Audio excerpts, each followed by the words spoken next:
स्वर्गीय पिता, धन्यवाद करते हैं आज के सुंदर वचन के लिए। परमेश्वर जो आपने हमारे जीवन में दिया, होने दे परमेश्वर आज का वचन हर एक के जीवन में कार्य करे प्रभु, और आज का वचन हर एक को ब्लेस करे।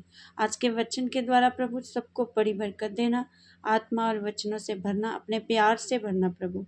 और परमेश्वर सारी आदर में मजलाल आपके नाम को मिले, यीशु नाम से मांगते, आमीन। हम पढ़ेंगे यशायाह नबी उसका 41 अध्याय 3 वचन। वे उन्हें खदेड़ता और ऐसे मार्ग से जिस पर वे कभी ना चला था, बिना रोक टोक आगे बढ़ता है। हालेलुया। यहाँ हम एक स्टोरी को देखेंगे, मूसा के जीवन को देखेंगे कि मूसा का जब जन्म हुआ तब वहाँ के राजा फ़िरौन ने एक हुक्म दिया था कि जितने भी लड़के होते थे, दाइयों को हुक्म दिया था कि उन्हें नील नदी में बहा दिया जाए और लड़कियों को छोड़ दिया जाए। और जब मूसा का जन्म हुआ तो तब भी वो बहुत सुंदर था। डर के मारे उसकी माता ने उसको नील नदी में बहाया, और वहाँ मूसा को परमेश्वर ने सुरक्षित रखा। और फ़िरौन की बेटी ने उसे देखा और उसे अपने घर में रखा, पाला पोसा, और वो उसकी जो परवरिश है वो महल में हुई। हालेलुया। और उसके बाद जो मूसा था जब बड़ा हुआ तो वो अपने भाइयों का दुख दर्द उसने देखा, और अपने एक मिस्री भाई को बचाने इब्री भाई को बचाने के लिए उसने मिस्री को मारा। और फिर से एक बार वहाँ पर मिस्री और इब्रानियों का झगड़ा हुआ, और वहाँ पर ये बात खुल गई कि मूसा ने एक मिस्री को मारा है। और उसी डर के मारे मूसा की ये बात खुल चुकी है कि वो मिद्यान देश में भाग गया। हालेलुया। और वहाँ पर मूसा की मैरिज हुई और वहाँ उसके एक बेटा भी पैदा हुआ। और वहाँ पर परमेश्वर ने झाड़ी में जब वह जाचक की भेड़ बकरियाँ चराता था, झाड़ी में मूसा को दर्शन दिया। और तब परमेश्वर ने उसको अपनी इस्राएली कौम जो परमेश्वर की दुहाई 400 साल की गुलामी में परमेश्वर की दुहाई दे रही थी, उनको छुड़ाने के लिए मूसा को परमेश्वर ने बोला कि इनको छुड़ाकर तूने कनान देश को लेके जाना है। और मूसा की ये स्टोरी मैं आपको इसलिए बता रही हूँ कि मूसा ने वहाँ परमेश्वर के आगे बहाने लगाए कि मैं बोलने में तो उतला हूँ, पर वो लोग, मैं जाऊँगा वो मेरा विश्वास नहीं करेंगे, वो नहीं मानेंगे कि मुझे यहोवा ने भेजा है। ये सारी बातें हम मिलकर ये देखते हैं कि जब परमेश्वर किसी से अपना काम लेना चाहता है उसमें उतार चढ़ाव आते हैं। कि पहले मूसा को नील नदी में बहाया गया, फिर उसे कंफर्ट जोन दिया गया, फिर वो कंफर्ट जोन से बाहर निकला, फिर वो उसने शादी की, फिर एक कंफर्ट जोन में आया, फिर वो कंफर्ट जोन से बाहर निकला, और फिर वहाँ पर लास्ट में मूसा ने वो काम किया जो परमेश्वर ने उसे सौंपा था। हालेलुया। कहने का मतलब ये है, चाहे हालात कैसे भी हैं, परिस्थितियाँ कैसे भी हैं, चाहे हम गरीबी में हैं, अमीरी में हैं, कुछ भी है हमारे जीवन में, जब परमेश्वर ने आपको चुना है, परमेश्वर ने आपको अपने काम के लिए बुलाया है, आप 100 बहाने भी लगाएं, परमेश्वर ने वो काम लेना है। हालेलुया। क्योंकि यहाँ पर हमने 41:3 में पढ़ा, वे उन्हें खदेड़ता और ऐसे मार्ग से जिस पर वे कभी ना चला था। मूसा को बचपन में एक सबसे खदेड़ा कि वहाँ उसकी पहले माँ और बहन से जुदा हुआ, और वही माँ और बहन ने फिर उसी माँ ने फ़िरौन की बेटी की दाई बनकर उसे अपना दूध पिलाया, उसे पाला। यानी कि एक जो माँ उससे जुदा हुई थी फिर भी उसके साथ रही।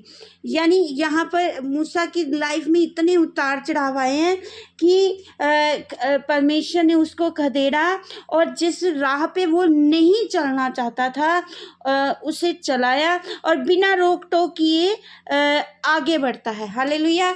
कि बिना रोक टोक किए लास्ट में मूसा इसराइलियों को लेके गया, लाल समुंदर भी पार हुआ, और हर एक काम जो परमेश्वर ने उसे बताया और उसके जीवन में जो परमेश्वर की योजना थी उसे परमेश्वर ने पूरा किया। इसलिए मेरे भाई और बहनों, अगर हम अपने जीवन में खदेड़े गए हैं, जिस रास्तों पे हम नहीं चलना चाहते थे, हमें परमेश्वर चलाना चाह रहा है, तो परमेश्वर हमारे जीवन में कुछ बड़ा करना चाहता है।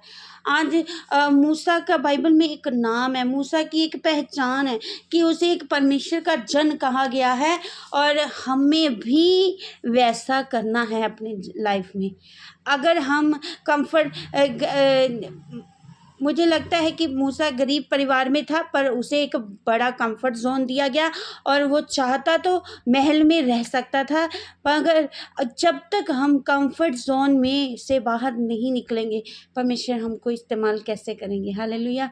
अगर आपको परमेश्वर ने बरकत दी है, एकदम गरीबी से आपको ब्लेसिंग से भर दिया है, तो आप उस ब्लेसिंग को संसार के कामों में नहीं, परमेश्वर के कामों के लिए भी करें। अगर परमेश्वर आपके जीवन में उतार चढ़ावों को लेके आए हैं, तो इसलिए आप परमेश्वर के साथ समय बिताएं और परमेश्वर से पूछें कि क्या परमेश्वर मेरे जीवन में मेरे जीवन के लिए तेरे पास कोई योजना है। हालेलुया। और सच मानो, अगर हम परमेश्वर का भय मानते हैं, परमेश्वर ने हमारे जीवन में उतार चढ़ाव को लाया है, तो हमें एक बड़ी ब्लेसिंग के लिए लाया है, हमें ऊंचा करने के लिए परमेश्वर ने बुलाया है। और परमेश्वर जिसको मारता है उसे पट्टी भी करता है, और जिसे मारता है उसे पट्टी करता है, जिसे घायल करता है उसे चंगा भी करता है। अज़ूब की किताब में लिखा है, परमेश्वर अपने लोगों को ताड़ना देता है, प्यार करता है, खदेड़ता है। और अगर हम परमेश्वर के रास्तों पे चलेंगे तो बिना रोक टोक किए आगे बढ़ेंगे। और मैं फिर क्लियर करती हूँ, वह उन्हें खदेड़ता और ऐसे मार्ग से जिस पर वह कभी ना चला था। हम ऐसे मार्गों पर शायद कभी ना चले हों, पर बिना रोक टोक किए आगे बढ़ता है। हालेलुया। हम कोई भी ऐसा रास्ता है जिस पर कभी चले नहीं हैं, पर बिना रोक टोक किए परमेश्वर हमें आगे लेके जाएगा। हालेलुया। इसलिए भाई और बहनों, अपने जीवन को ध्यान से देखें। क्या आप परमेश्वर के कामों को कर रहे हैं? क्या आपने अपना कंफर्ट जोन को छोड़ा है?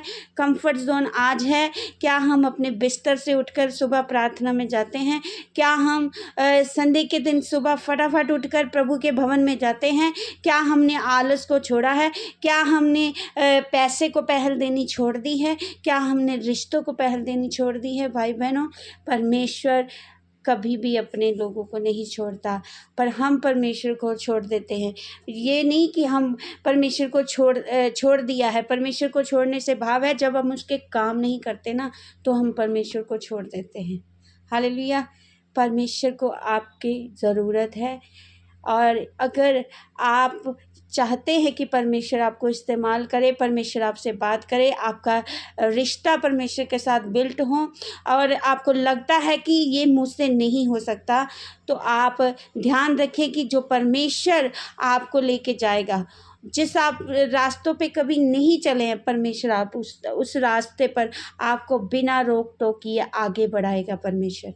इसलिए प्लीज़ परमेश्वर को अपना समय दें, अपना जीवन दें, और परमेश्वर आपको बहुत ब्लेस करे। आमीन। सबको जय मसीह।